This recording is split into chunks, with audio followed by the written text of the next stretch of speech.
జలదానం చేయగలిగితే కనుక సకల తీర్థాలలో స్నానం చేసిన ఫలితం వస్తుంటే, మనకి తెలుసు కదా, తీర్థాల్లో వెళ్ళి స్నానం చేస్తే వాసనాక్షయం అవుతుంది. వాసనాక్షయం అయితే ఇంకా పాప పనులు చేయం, ఇప్పుడంతా పుణ్యమే.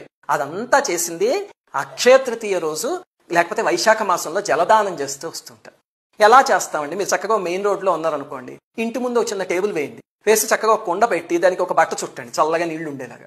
పిల్లలకు కూడా సమ్మర్ వెకేషన్ ఉంటుంది, వాళ్ళకి చక్కగా గ్లాసులు ఎలా కడగాలి, వచ్చే పోయే వాళ్ళందరికీ నీళ్ళు ఎలా ఇవ్వాలి నేర్పించారు అనుకోండి, వాళ్ళు ఎంతో ఆనందంగా చేస్తారు. అలాగే నీళ్ళు ఇవ్వండి, కుదిరితే వైశాఖ మాసం అంతా ఇవ్వండి, లేకపోతే అక్షయ తృతీయ రోజు ఇవ్వండి, అపారమైన ఫలితం వస్తుంది.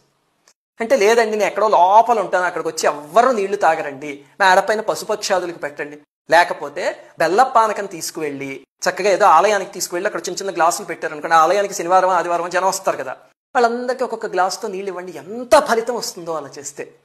అలా పానకం ఇవ్వగలిగితే కనుక 3 సార్లు గయలో పితృదేవతలకి శ్రాద్ధం పెడితే ఎంత ప్రయోజనం వస్తుందో అంత వస్తుంది అని చెప్పారు శాస్త్రం.